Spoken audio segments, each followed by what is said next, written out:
Good morning, everyone.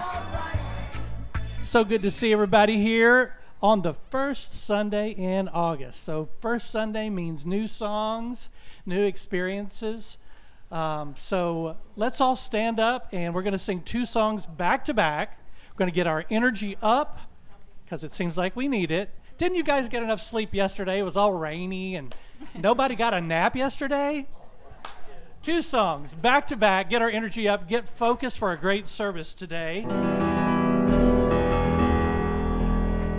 going to release and turn it over. There was a time in my life, thought I'd have to do it all for myself. Didn't know the grace of God was sufficient. Didn't know the love of God was at hand.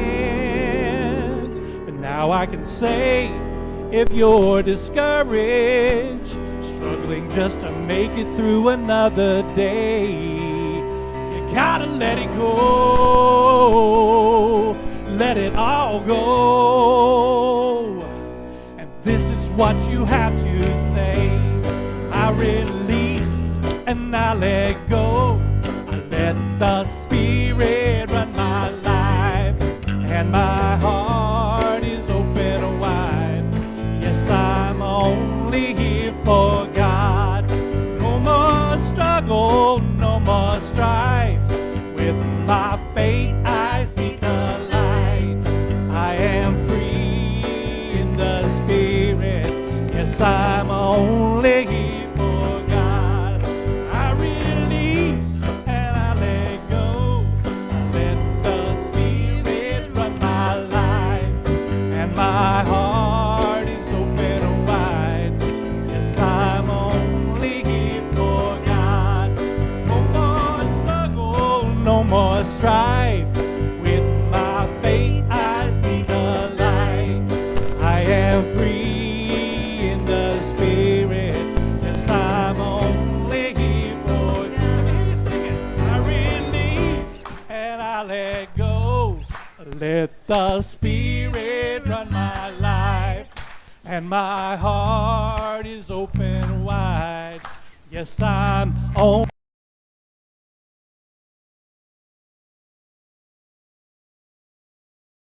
With my see the I am from in the space. I'm on for God. I'm free. I am free in the Spirit. Yes, I'm only here. One more time. I am free in the Spirit. Yes, I'm only here for God.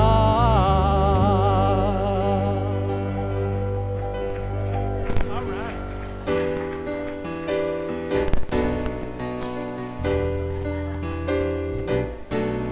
All right, turn it over.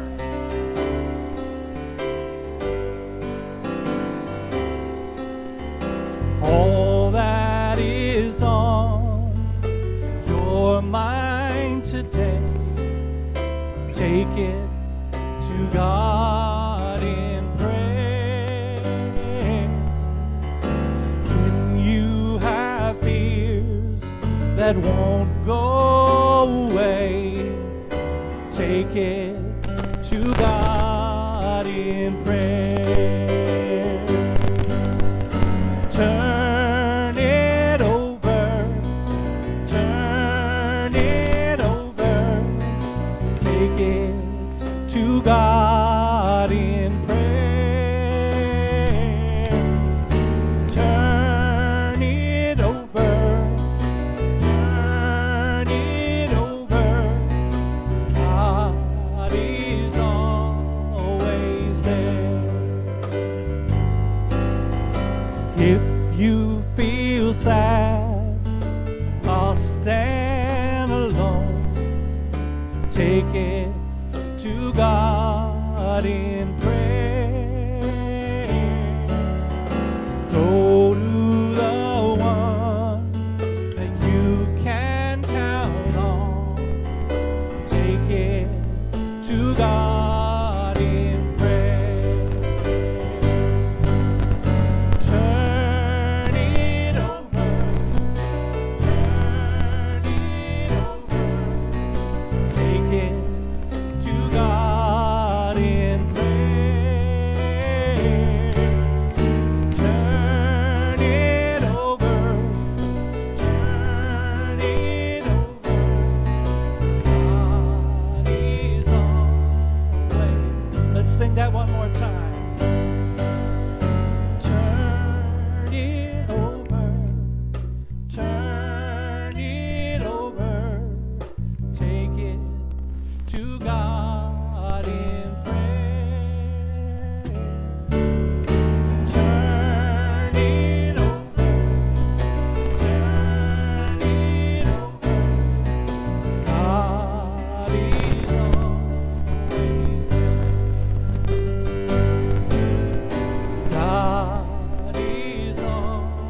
much. You sang beautiful. Please be seated.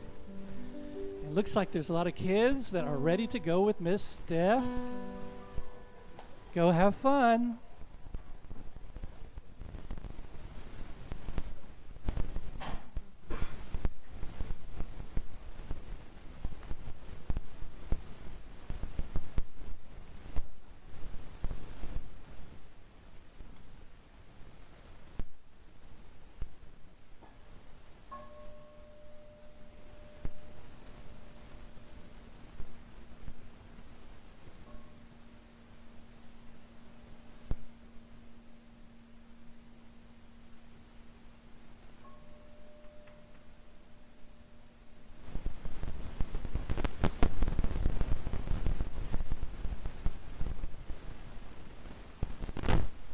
Good morning, Unity of Music City.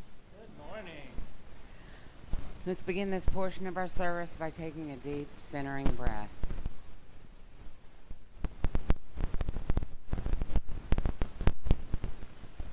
Today's centering statement is, I give love and it returns to me. Did you know that the energy required from giving is the same energy required to receive? The law of compensation states that we will be compensated in direct relation to what we give. And to move forward spiritually, we not only have to give energy and service to others, we must also give up what is holding us back. Keep in mind that compensation comes in many forms, not just material riches, but in areas like loving relationships, a healthy body, and peace of mind. What thoughts and energy are we sending out into the universe? And how do we see what's come back around in our lives? Putting love first in our thoughts and actions means that we understand that the universe supports us in creating the good, the holy, and the beautiful. It means knowing that we are on the earth for a purpose, and that the purpose itself will create opportunities for its accomplishments. The energetic return for giving love, peace, and joy into your world is that you will receive love, peace, and joy from anywhere and everywhere, sometimes from a place that you'd least expect. But keep in mind, the opposite is also true. When your actions are meant to cause injury, that's what you can expect in return. When you bring your best self to whatever you do, and aim to be the best version of yourself that you can be, you'll see this law in action. Be generous and kind, and then graciously accept it with open arms when it comes back to you, heaped up, pressed down, and shaken together. For that is the law, and so it is.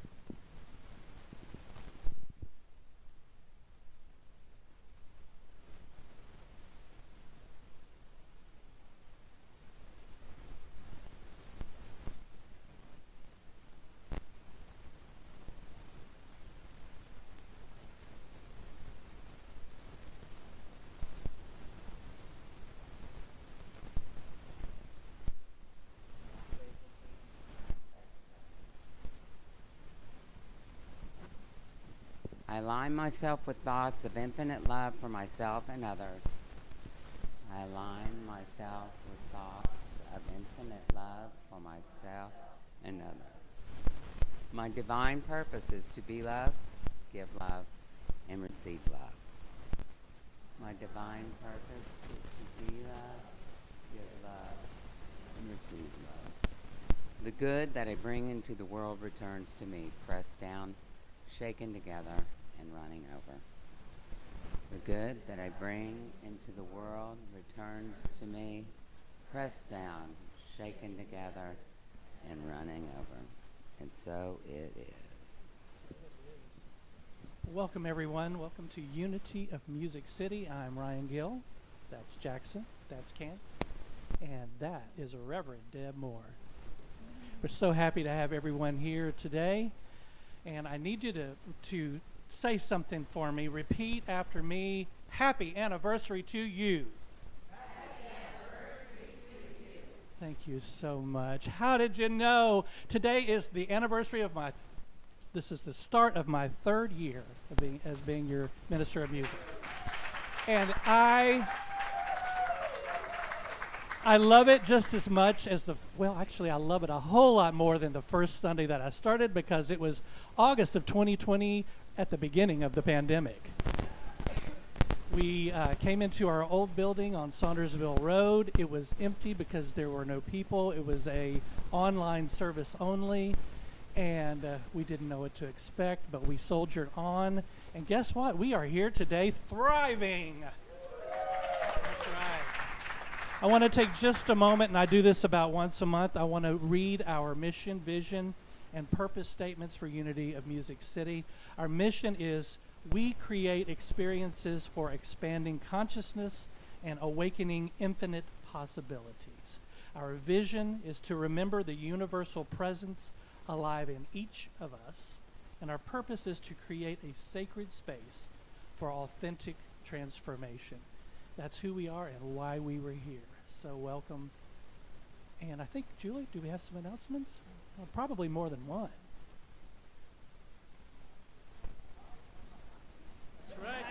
I see a theme.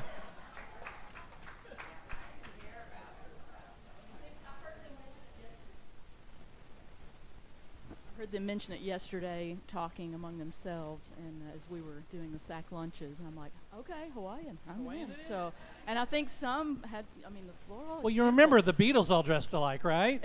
Okay. How y'all doing? Good. Happy Sunday in August, new month, all kinds of great things going on. We've had some amazing things last week and coming up. Yesterday was fantastic, right? And, just amazing. More, I'm sure, to be said about that. So announcements for today. All activity or meeting links and phone numbers can be found on the website, weekly happenings, Google Calendar, or you can always email the church. Join us in an anniversary celebration service on Sunday, August the 20th. We will be celebrating our 1-year anniversary here at Wren Road and Deb's 1-year installation. Woo! It's anniversary month. Woo! Spirituality in Recovery, Wednesdays beginning August 9th from 6 to 7 p.m. Weekly meetings based on the 12-step recovery principles. Literature based and led by 30-plus year recovery members. All are welcome who are interested in growing spiritually using the 12 steps. See Marge Hart for more information, and Marge is right back here waving at us. Thank you so much for doing that, Marge. Teens Unplugged. Teens now have their very own monthly mindfulness meetup group called Teens Unplugged. It's amazing. This is for ages 12 to 17. The first meetup is Monday, August 14th from 6 to 7:30 p.m. And please bring a $10 donation for pizza. Group meditation, Thursday, August 17th at 6:30 p.m. Guided and silent meditation during the session, facilitated by Deb Champion. Love donation appreciated. And Deb is right here, second row. The chakras and their functions. Learn the hows of the chakras, how they work, how to feel them, how to balance the chakra system. Taught by Deborah Champion. Chakra Healer, Saturday, August 19th from 9 a.m. to 12 p.m. at Wren Road, $20 suggested fee. And if your short-term memory's not kicked in, there's Deb right there. All right. Thank you again. Double thank you. Discussion on building and presenter agreements, Saturday, August the 26th from 10 a.m. to 12 p.m. We invite all those involved in planning and or supporting these types of events to join us for education and feedback. And much appreciated and good to see everyone today. Happy August. Here we go. All right. Well, it's time to sing again, and today is the first Sunday of the month, so it's time for a new monthly mantra. What will it be? And this month's song is called Love Only Knows. And we do a lot of talking about love here, but we're not talking about the kind of love that the Hallmark cards talk about. We are talking about the capital L love, which is the love that we have between each other, the love that we have inside of us, that is divine love. So this song talks about the limitless boundaries that love only knows. Now, I know you don't know this song yet, so today we're going to learn it. So everybody stand. I think you can sing along on the chorus, though.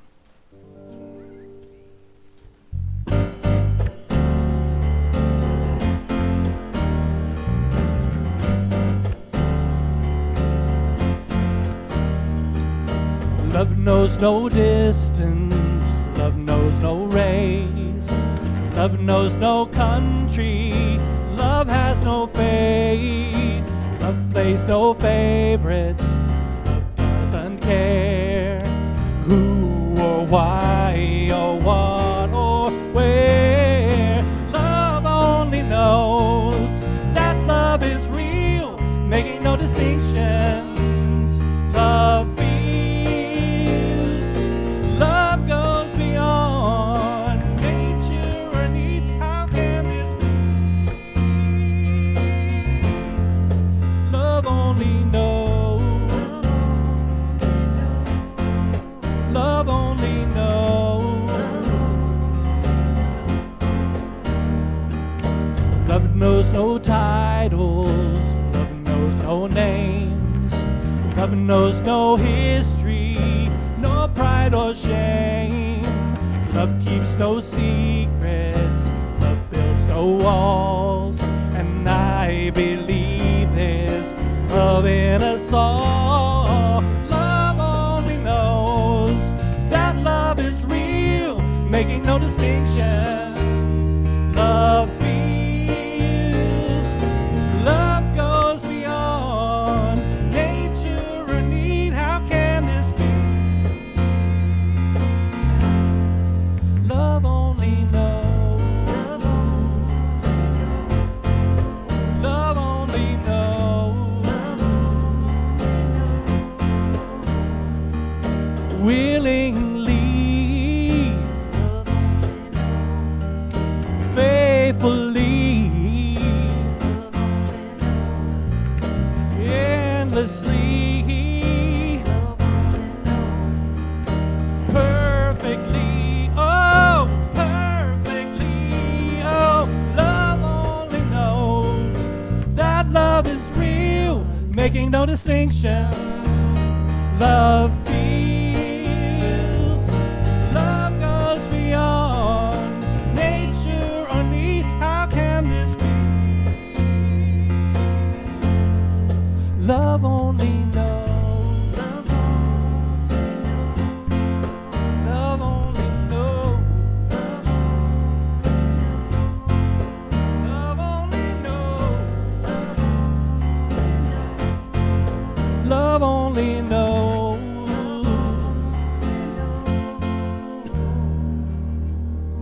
Thank you so much. Please be seated.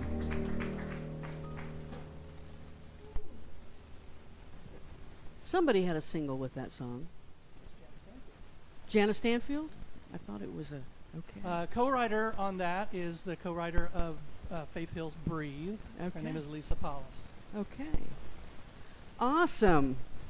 Let's just go ahead and get this out of the way. I've gone blonde.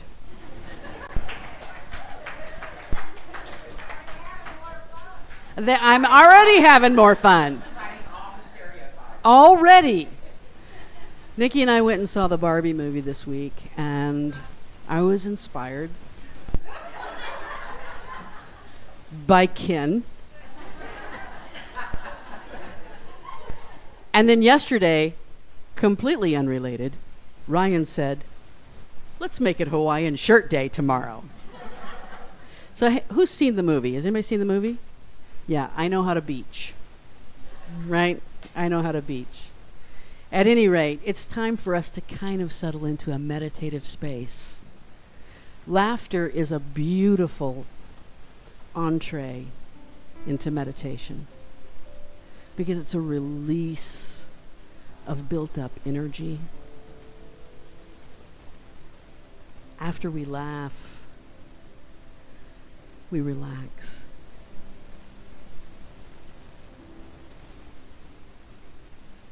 And I invite you to let that relaxation happen.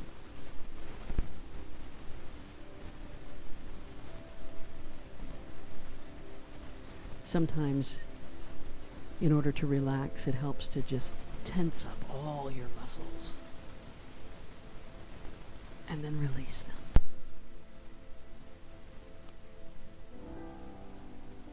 That's the same kind of release that comes from laughter.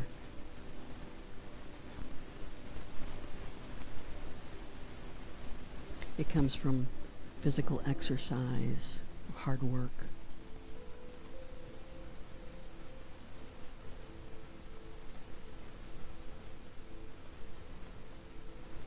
And in that letting go, that relaxation, we let down all the defenses that we've put up, that we believe guard us from things that might hurt us, but sometimes they also block the way for the good.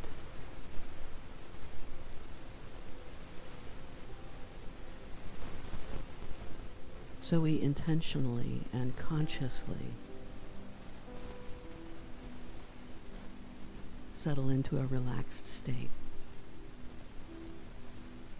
Lower our shoulders. Relax our jaw.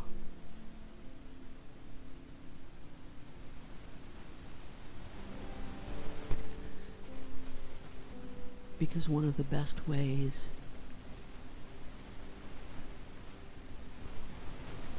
to be aware of the presence, the divine presence that lives in you as you, is to embody the energy of trust.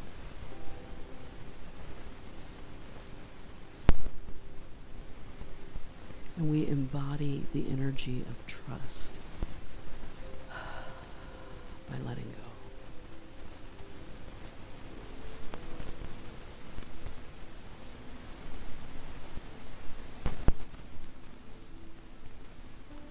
And then we meet the divine where the divine lives, in the seat of our soul, in the essence of our being.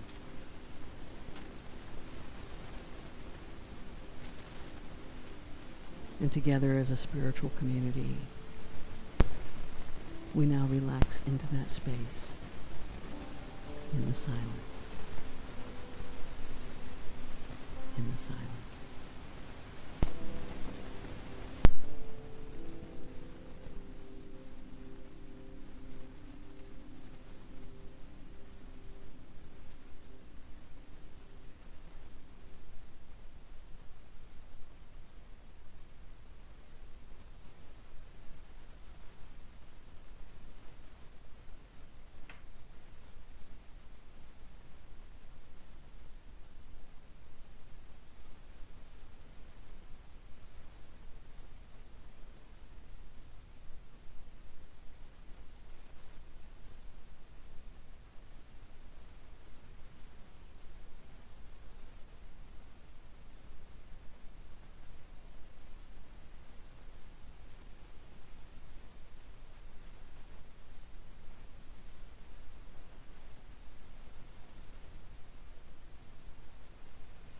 Thank you, Mother, Father, God, Great Spirit, Divine Creator of the universe. You never fail to be there waiting for us when we stop and acknowledge you.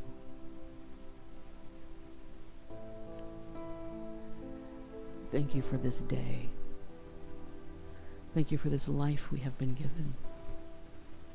Thank you for every opportunity provided to us to be of service. Thank you for this community. Thank you for our understanding of you. Thank you for our awareness of you. Thank you that we can awaken into living a life centered on you. And as we awaken, we become aware that you are that which lives in us, as us, animates our being, the I am that each one of us is. And so it is.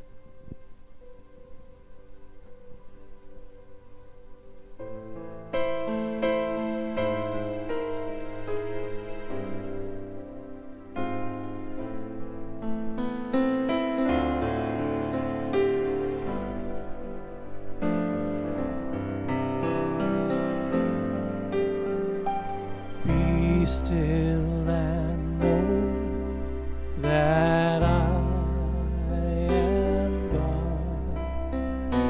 Be still and know that I am God. Be still and know that I am God. Always there for you. Be still and know that I am God. Be still and know that I am God. Be still and know that I am God. Peace I leave with you.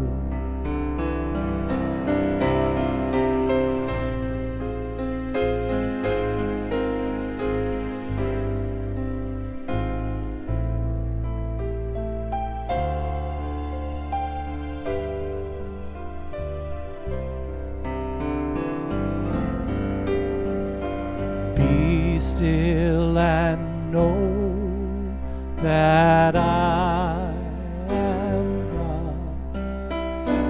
Be still and know that I am God. Be still and know that I am God. Always there for you.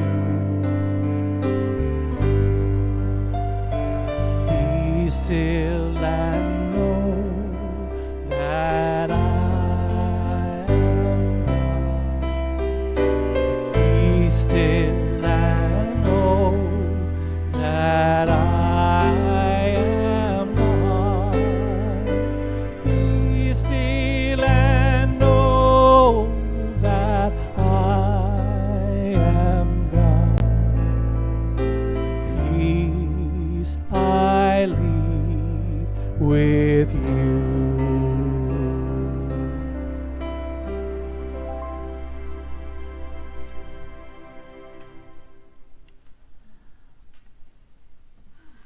That's beautiful.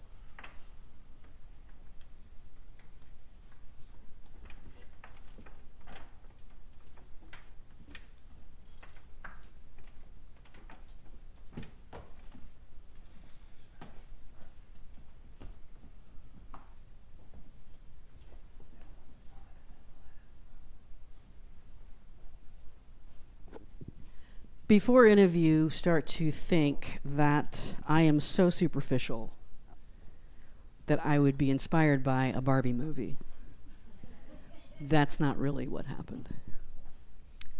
I was inspired by a Queer Eye episode. That's actually what happened.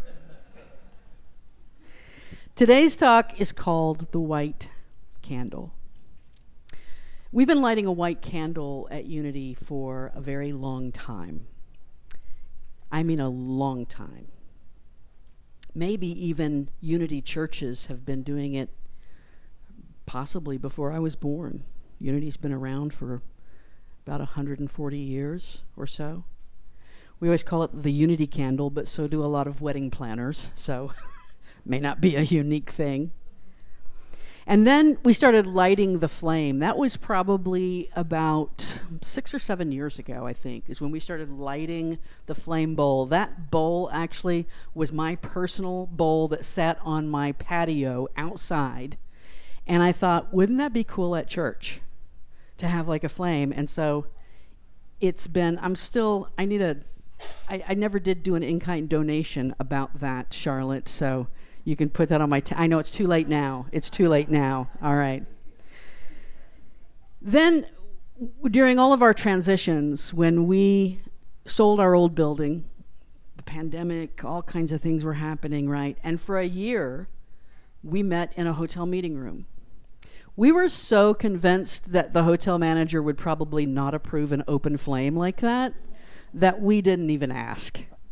And we went back to lighting a candle. And then when one got low, we would light from the old candle, we would light a new candle and start to bring a new candle into the space. And one of the reasons why we did this in the beginning was because it was easier to take a long matchstick and light from one candle to the next than to try to figure out how every one of those long lighters works, right? Holding this down and this, and there was something sacred lost in that moment, right? When we're trying to figure that out. But over time, as we would have this one candle lit, and then we would light the other candle from that candle, that began to take on a kind of symbolism. Maybe yours is different than mine, but the symbolism it was for me is it was symbolic of lighting our own internal flame from a flame that's already lit. From perhaps the already lit flame could symbolize the eternal light shining from divine source. Now, I want you to know that that first candle is not lit eternally. We do blow it out when we're not here. But when you arrive, most of you, it's already lit. Right? And so symbolically, it is the light that is shining that you can light your own internal light from. Or perhaps it could symbolize the lit flame of our spiritual community. Sometimes, I don't know about you, but I can't find my flame. Some days my flame is a little dim. And there are times when I walk in to people who are of the same vibration as I am, or the same spiritual understanding, or maybe they're not even, right?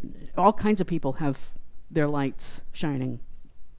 And I see someone else's light, and it allows me to light my own from that. You guys do that for me all the time. Yesterday, as Julie mentioned, we came, 19 people came and spent their Saturday morning here making 276 sack lunches for the unhoused people in our community. Yeah.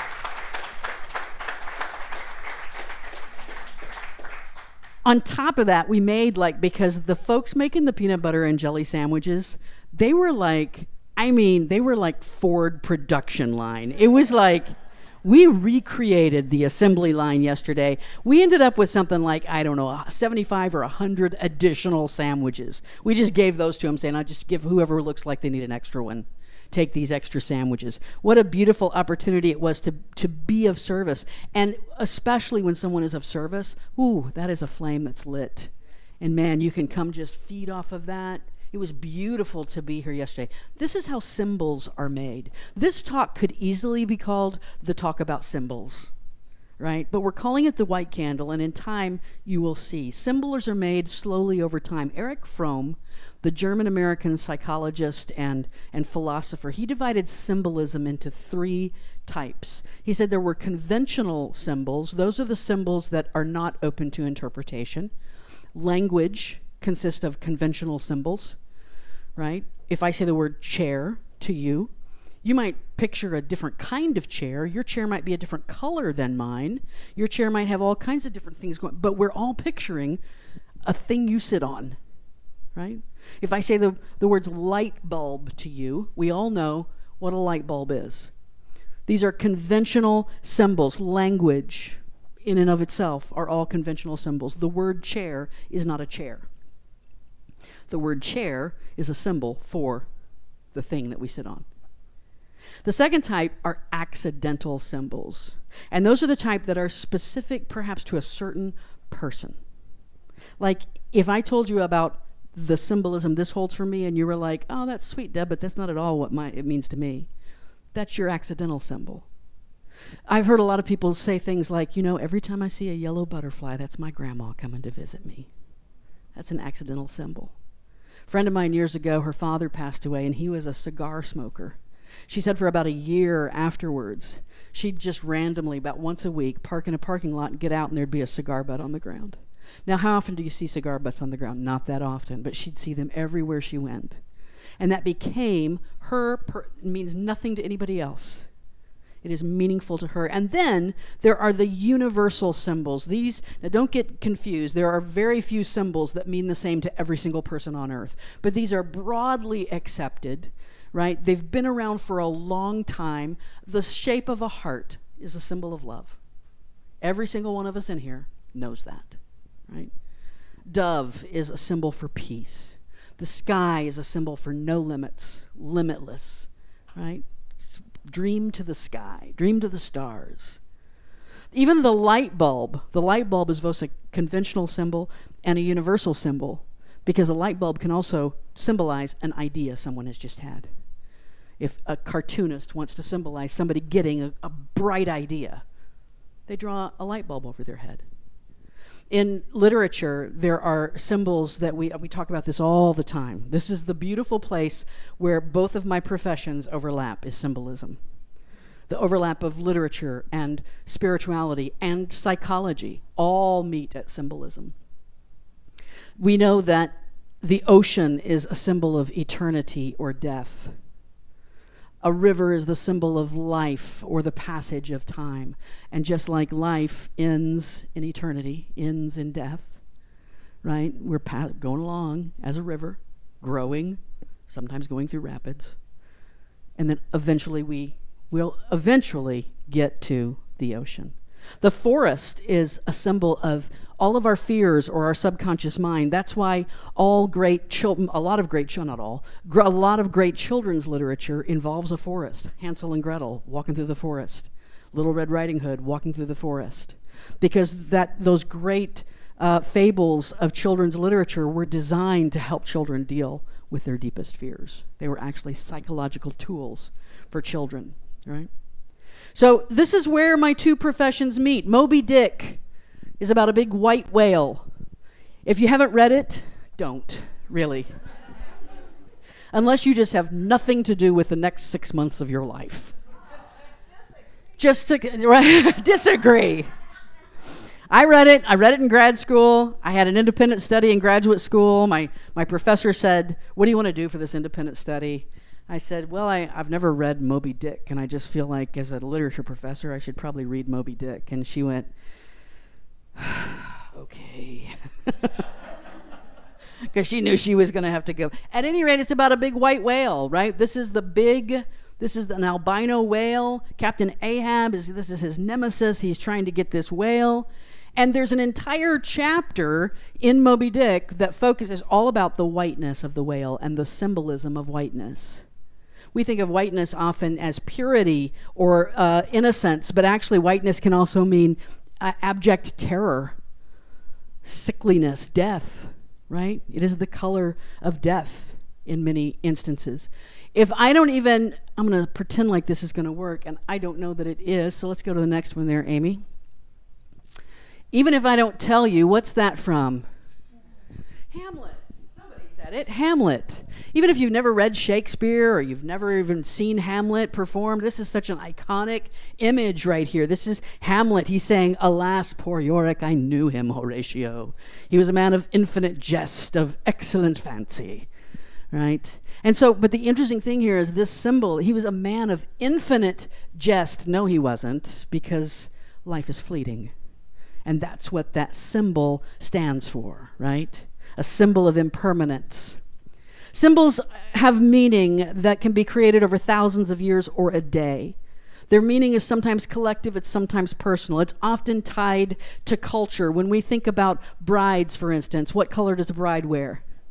White in the U.S. and in Western countries. But of course, they wear red in China because it's symbolic of good luck and happiness and joy. In India, they might have many colors. Brightly colored sari, red, peach, gold. Nigeria has 371 distinct tribes. Each one of them have their own traditions around marriage and what people wear. In Ghana, you always wear something.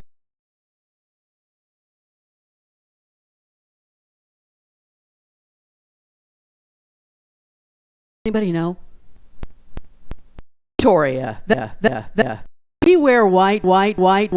It's the door prize. Eyes.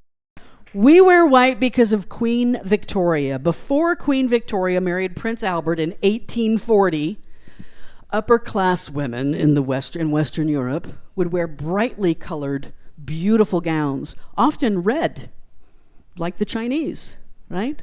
And so they'd wear all these different colors. And so Queen Victoria wanted the people to know that she took the role seriously and that she would be prudent and sensible. And she thought that white would be it would draw the least attention to herself. They were having a little trouble selling English lace that was made in the area of Devon. And so she wanted to emphasize English lace. So Queen Victoria was actually advertising English lace on her wedding day. In fact, during the 1700s and 1800s, no bride really wanted to wear white because it was considered the color of mourning.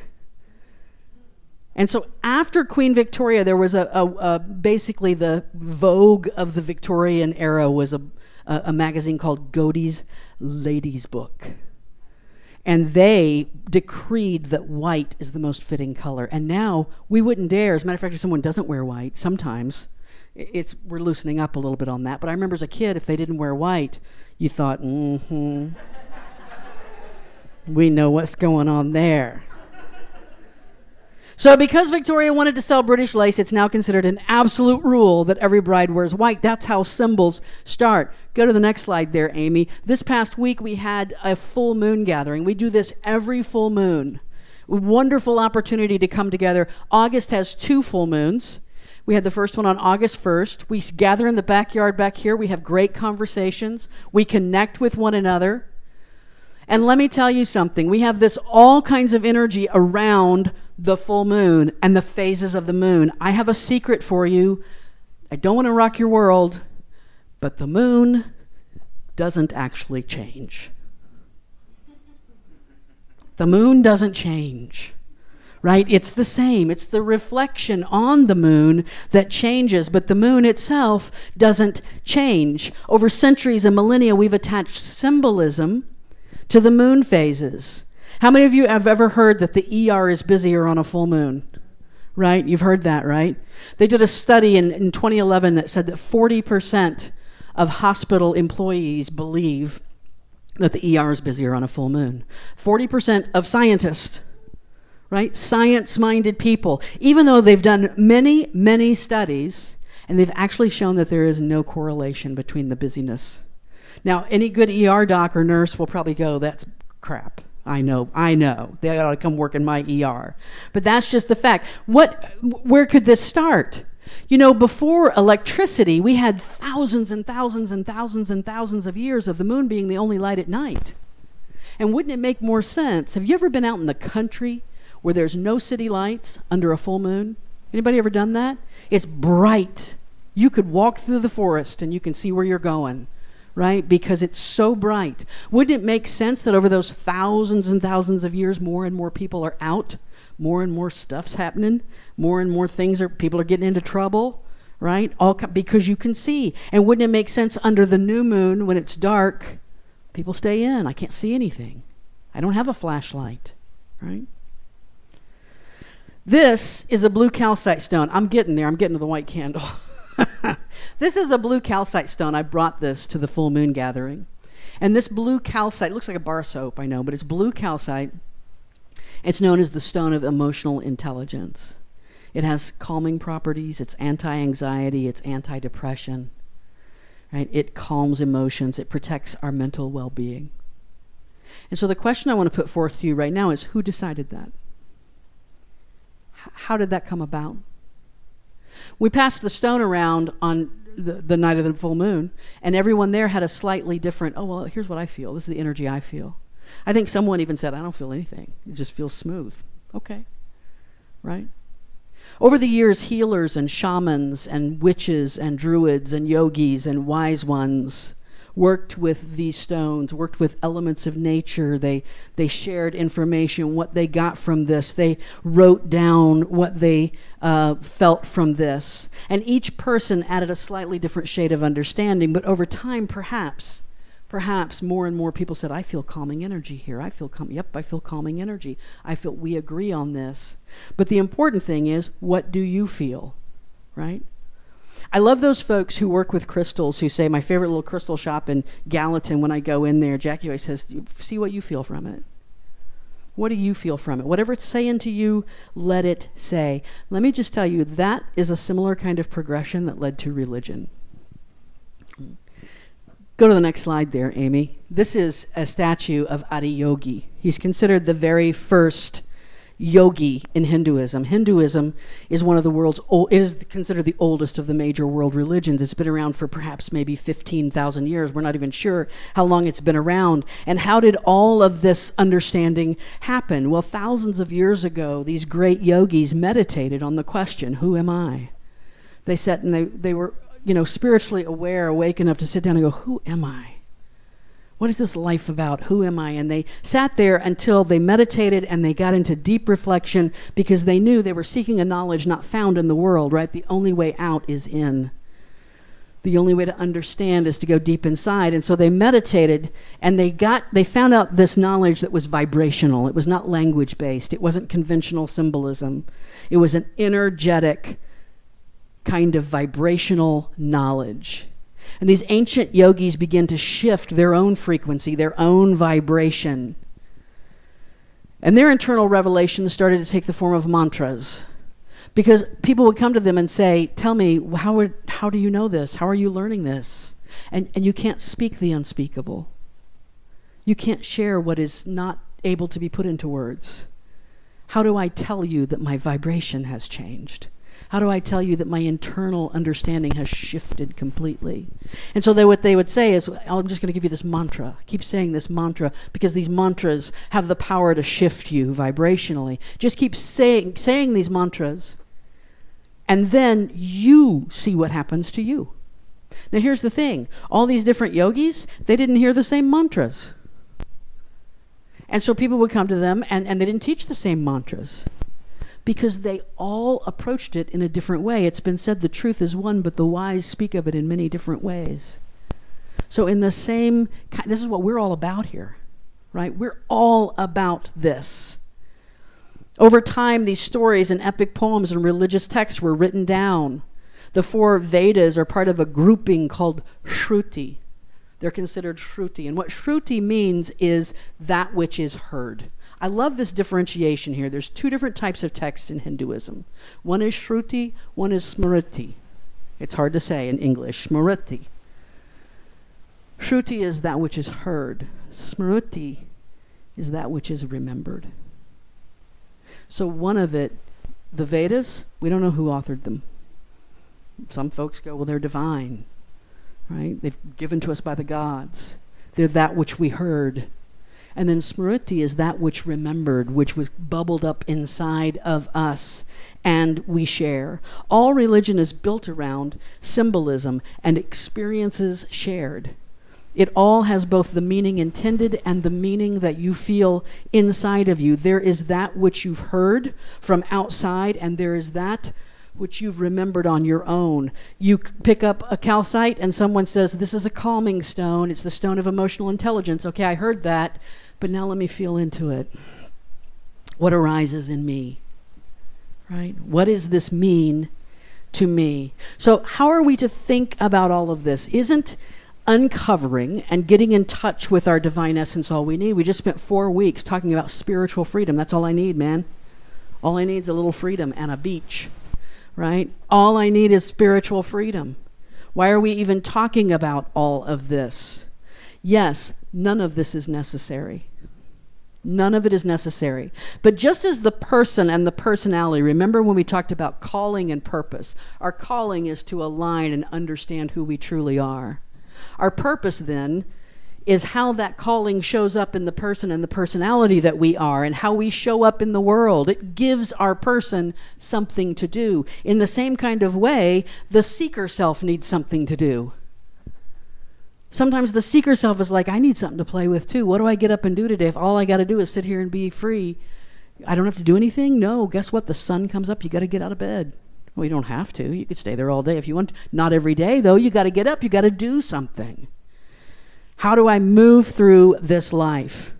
So none of this is to be discarded out of hand either. It's not necessary because spiritual freedom is all we need, but we don't need to discard anything out of hand, as whether you like astrology or numerology or your path is neo-paganism or it's earth-based practices or the chakras or the mantras or magic wands, which I brought my magic wand today so that I could, yeah, there you go. And so because I love my magic wand, there's nothing wrong with any of this. I could spend hours in Aroma G's, hours playing with all the toys. So I have these 3 thoughts that I want to share with you about these symbols, these tools, these practices, these beliefs, because starting next week, we're starting an 8-week series on the chakras. Deborah's doing a special class on the chakras. We're going to be talking about them for an extended period of time, all the way through the end of September. And it helps that we understand how to think about these things. So the very next thing, go ahead and, did that not all come through? I guess it didn't. Something's missing there? Huh? There's print on it, but it's not showing up, is it? There we go. So, that's not, all right, let me tell you what it's supposed to say there. I have no idea. Here's the first thought around all these tools. Let them be neither a sacred cow nor a demon. Let them be neither a sacred cow nor a demon. Now, a sacred cow is an idiom for something considered to be immune from question or criticism. Right? There we go. I have no... All right. Let them be neither sacred cows nor demons, however that looks for you. The demons are in the slide. The demons have been in our sound system this morning. They've been in everything this morning. So here's the thing. The sacred cow is something that cannot be questioned. Over the past couple of years, decades, however long it's been, there have been people actively engaging in something called deconstruction, right? Religious deconstruction. And there are some folks in the land of evangelical Christianity, every now and then you'll run into a preacher who absolutely is going to preach about how horrible this is. How dare you question the word of God, right? And people are pushing back on this, because they see it as a sacred cow. It's something you're not allowed to question. And people are coming along in order to grow. The box doesn't fit them any longer. They're coming along and saying, I need to question this. Anytime around any of your tools, whether you are a person who really dives into astrology, or you dive into crystals, or you dive into honoring the moon, the phases of the moon, regardless of what it is, the moment that you feel sacred cow defensiveness rising up in you is a hint that it's time to let it go. When someone comes up to you and says, I don't believe in any of that crystal crap, and you are ready to fight, maybe it's time for you to let it go. It's not a sacred cow. It's not something that people can question. Everybody's got a different path. We say that in regards to who we are. When we're young in the journey, part of our belief is grounded in other people believing it as well. I've started to question. Most of us look back at a time when we're like, oh my gosh, I was raised in this very strict conservative way, and now that doesn't fit me anymore. I'm questioning. I'm stepping out there. And the most exciting thing in the world, it happens when people walk in here for the first time. I've had people walk in here and go, oh my God, I never knew this place existed. And we feel this peace and this joy because somebody gets me, man, right? And even if they don't get me, they let me be. They honor me, right? They give me space. When I was a kid, I remember that there was a story about a missionary going behind the Iron Curtain. I don't know if this was a real story or not, or they just told us to scare us. That could have been true. There was a missionary going behind the Iron Curtain, and he was put in front of a firing squad. And anybody ever hear this story? Do you remember something like this? So he's put in front of a firing squad, and they put a Bible on the ground, and they said, if you'll just step on that Bible, we won't kill you. They told us this. We were little kids, literally. If you'll just step on that Bible. And he refused to do it. And I remember even as a little kid going, man, what kind of fool are you? It's a book. You got a life. That's just a book, right? But it was this, because it was seen as a sacred cow. It was something you didn't dare question. Second way to think about these tools. Let's see if this one works. Next slide. I swear I typed it better than this. I do know how to write. Be sure they are a key to the door of your heart and not a toy that distracts you. The seeker self often has a kind of spiritual ADHD. It likes to follow shiny things. Right? You know what I'm talking about? It likes to follow shiny things. It can be distracted quite easily into believing that something is the way. Rather than letting these tools be the way, let them show the way, if they will. If they're a key that helps you open the door to your heart, honey, let me tell you, I don't have to have incense to understand my divine essence. But man, when I light it at home, it's like a Pavlovian, there I am. So it becomes a tool, a key to open my heart. Remember that awakening is the point. Freedom is the point. I am here for freedom, right? This is why a little touch of skepticism can be a powerful ally to a spiritual seeker.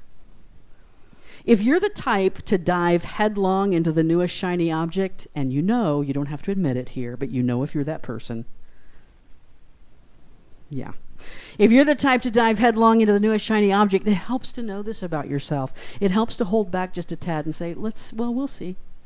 We'll see. I'll let that kind of slowly open up and see what it means for me. The third thought is this. It comes to us from the Wiccan Rede, and ye harm none, do what ye will. Wow.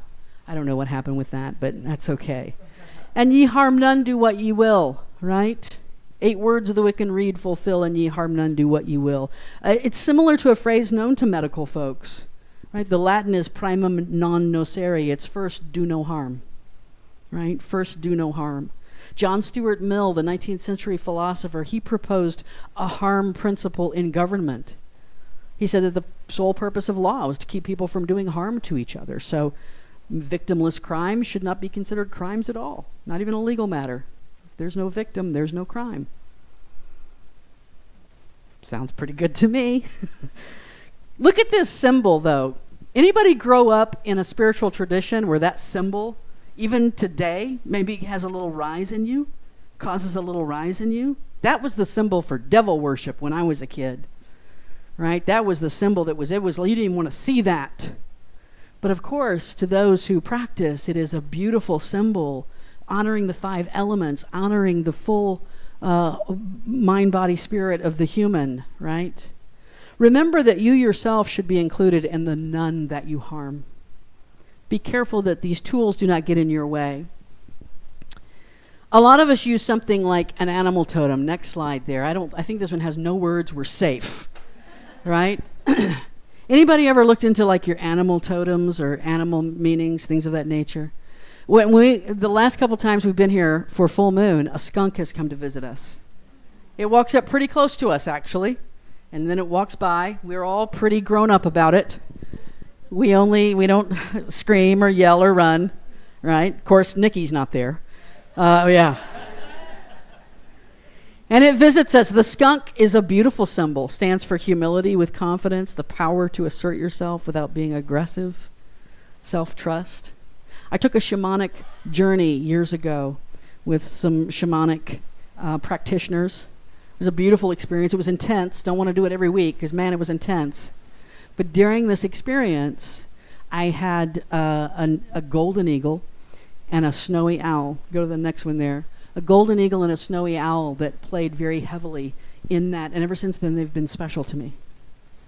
Right? I wear this in this shamanic journey. I'm in this pavilion. Drums are playing. I realize that the drums are being played by my ancestors. And all of a sudden, in flies a golden eagle and a snowy owl. And ever since then, they've been special to me. Go to the next slide there, Amy. So a few weeks ago, a friend of mine posted on Facebook a picture that looked a lot like this. This is not her picture. I grabbed this off the internet. But a picture that looked a lot like this. And she said, best birthday ever. So underneath it, I said, where are you? I want to know where you are and what you're doing. She said, my mom took me to this place where you can have falcons and hawks and owls and stuff land on your arm. I said, where is it? She told me the name of the place. I looked it up. Come to find out, it's like 15 minutes from us. right now. So here's what we're going to... Anybody excited about that fact? Go to the next slide, Amy. So on September 17th, we're going. All right? Now, let me just tell you this. It's limited, right? It's we can only take... I asked her to squeeze in 15 people. She usually only takes 12. It's $70 per person. It's 2.5 hours. 2.5 hours. We're going to hear about the symbolism of these birds. They're going to land on your arm. We're going to interact with them. Notice how I put "this could be you" down there on the bottom. We're going to start a sign-up sheet. You'll be behind Dave because Dave has already told me he's number one on the sign-up sheet. But let me know. We'll start a sign-up sheet probably next week, right? We'll start getting folks together. But we're going on a little field trip, and you might be able to look at that. That is directly from their website.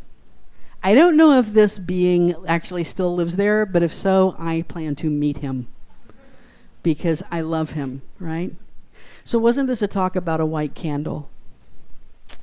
All of this symbolism talk was just set up for talking about the white candle and for talking about the chakras as we're going to be doing over the next several weeks. So the white candle has some associations and symbols. The white candle represents protection and healing. It represents connection with the higher self or the divine, unity, harmony. It's associated with Mondays, associated with the moon. Monday's the moon day, right? And the goddess Diana. It's associated with the element of air, with the crown chakra. It's associated with diamonds and moonstones. It has its own kind of energy. Right? It has a very specific energy for each of us. Has a lot of symbolic meanings. It's used in a lot of rituals to cleanse a space, to purify, as a focal point for meditation. In the past, one of the important ministries of Unity of Music City was our prayer chaplain ministry. It's been a ministry of all Unity churches that I've known of. We've been rebranding ourselves over the last couple of years. We still have the name Unity. We are not a member of the Unity Association of Churches. We're not mad at them. We love them. We're just a little bit broader than that. Even Unity has a kind of specific approach, and we're open to a lot of different approaches. And we wanted to kind of re-envision our prayer chaplain ministry. And so we're doing that. We're rebranding, and I'm going to let you go ahead and click to the next there, and then I'm going to ask Amy and Margie to come up here. The prayer chaplain ministry is now going to be called the Keepers of the Sacred Circle. This is with reverence and respect for the Lakota culture and the wisdom found in its Kangleska Wakan, the sacred circle, representing the truth that everything in the universe is related and connected. The sacred circle embodies the compelling belief that all things that exist are connected in one continuous process of growth and transformation. So, what were the prayer chaplains are the keepers of the sacred circle. And you are the sacred circle. We are the sacred circle. The white candle is the symbol of the keepers of the sacred circle. You might have remembered at the last new member Sunday, I gave each one a white candle in anticipation of this. When the keepers and I met last 2 weeks ago, I guess it was, we each got a white candle. And there's something about intentionally lighting a white candle with a match. You notice I lit that one with a match. There's something about a match that forces you to be intentional and focused, right? Your attention is right there. And so each one of them have a white candle that they can light for meditation or prayer. They might do it at a weekly time. I can tell you this, these are folks who have carried the spiritual energy of this community through all of these past years, all of the transition. And so If you ever need extra support, you're going through a tough time in your life, you can reach out to one of these folks, and they will sit and listen and hold the space for you. They will light a white candle for you. You know, one of the things we want to be sensitive to, because we honor all paths, is that people have different responses to words like prayer and God. And so there are a lot of folks here who are absolutely 100% fine with prayer. We will pray with you. There are others who maybe aren't so fond of the word. We will light a white candle for you. We will hold space for you. We will listen. We will remember you in our personal times during the week. I've been working with this now for about a month, where about almost daily, not quite daily, but probably 5 or 6 times a week, I just turn to the white candle on the altar in my office at home, and I light it. I don't let it stay lit. I light it to hold space for meditation, for prayer. And whoever comes to my mind, I speak their name into it, right? I speak their name. And if someone has reached out for specific prayer or remembrance, we definitely do that as well. We may not be able to fix everything, and we're not even going to try, right? That's not what we can do, but we can hold space. And this is what these folks do. I want to just say this. If that feels like something you might want to do, talk to Amy. Amy is the leader of the keepers of this. She's the senior keeper, the keeper of the keepers. And talk to Amy and find out. It doesn't require a lot of time. It requires spiritual willingness. That's what it requires. Maybe a meeting once a quarter, right? To gather together and to a little bit of training that's almost covered in what I've talked to you today, right? So I know Amy wants to say something. Amy, I want to give you this. Let you speak now. I know we've seen a lot of your faces. Don't always know everybody's name, but I always hold this congregation in my heart and how much it has meant to me. How long have I been doing this? About 5 years, so quite a while. So it's a great honor to be in this position and to hold sacred space for any of you, for anybody. I always do. And I wanted to make welcome Margie as our newest keeper. And we've been talking about the white candle and what it means. I also wanted to include a rainbow moonstone, since the moonstones go along with the white candle and the moonlight. And when I was shopping for them, a rainbow one just happened to bounce out. I don't know. It just said, "Pick me." It was like, I don't know. It just told me it needed to go home and be with my friend. So thank you, friend. And thank you for being part of our tribe, all of you. Absolutely. Thank you for being part of our tribe. Absolutely. Thank you. Thank you, guys.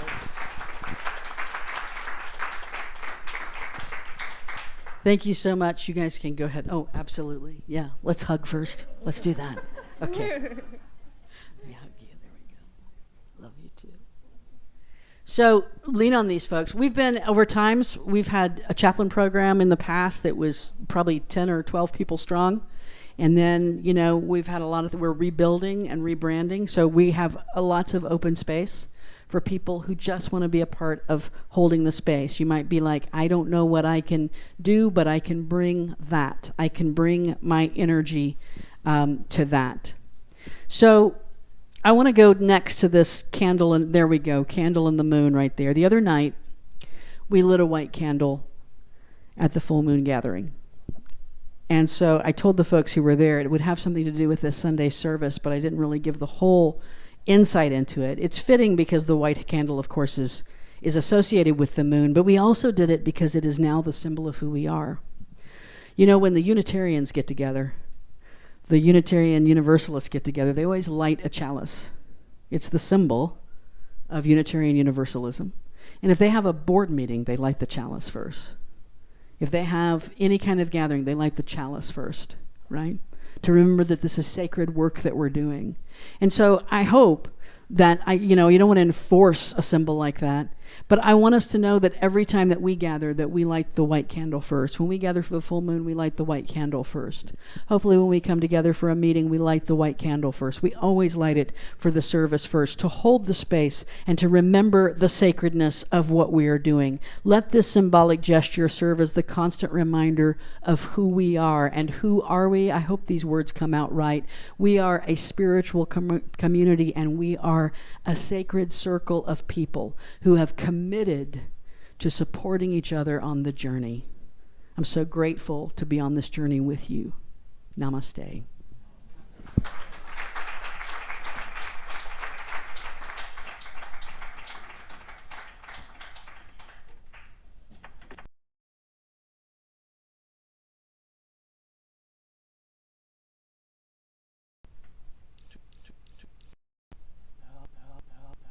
I found this to kind of give us a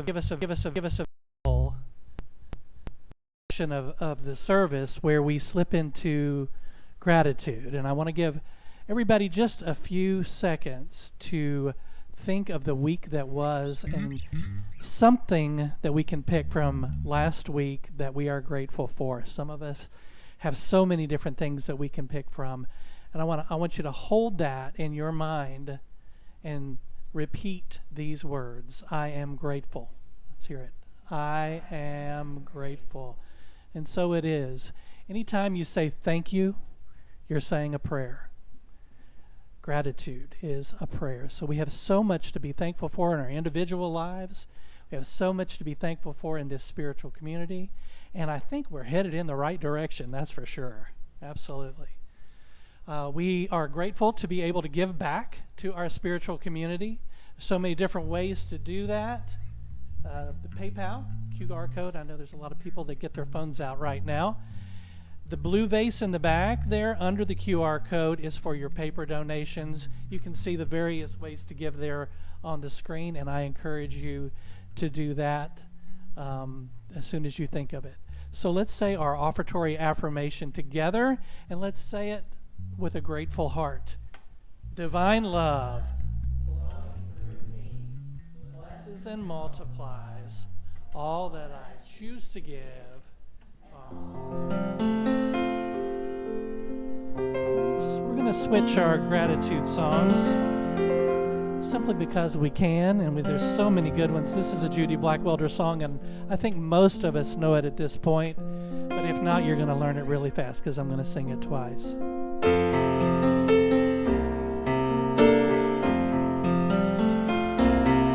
I live in the midst of infinite abundance. I give freely and fearlessly to life. I live in the midst of infinite abundance, and life gives back to me. I live in the midst of infinite abundance. I give freely and fearlessly to life. I live in the midst of infinite abundance, and life gives back to me. And life gives back to me. It does. I want to thank you all so much for being here, having a great service with us. Let's all stand up and say the prayer for protection together as we prepare to leave. The light of God surrounds us. The love of God enfolds us. The power of God protects us. The presence of God wherever we are. And in celebration of the white candle, we're going to sing out with This Little Light of Mine.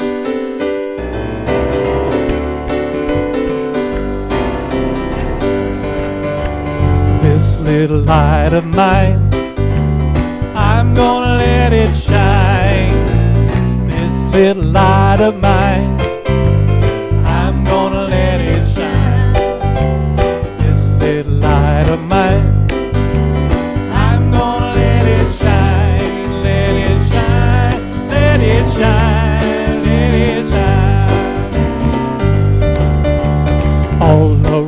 around the neighborhood.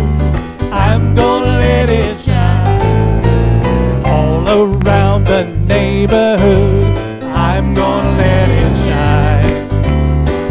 All around the neighborhood. I'm gonna let it shine. Let it shine. Let it shine. Let it shine.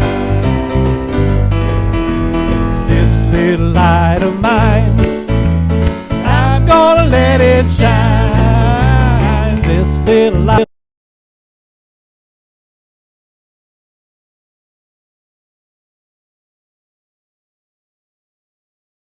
I'm gonna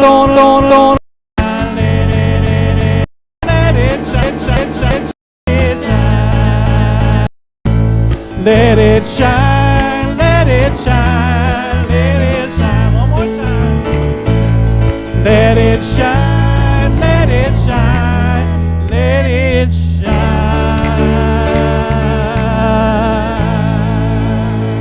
Let your light shine this week, everybody. Thank you so much for being here. We'll see you next Sunday. Thanks for joining us online.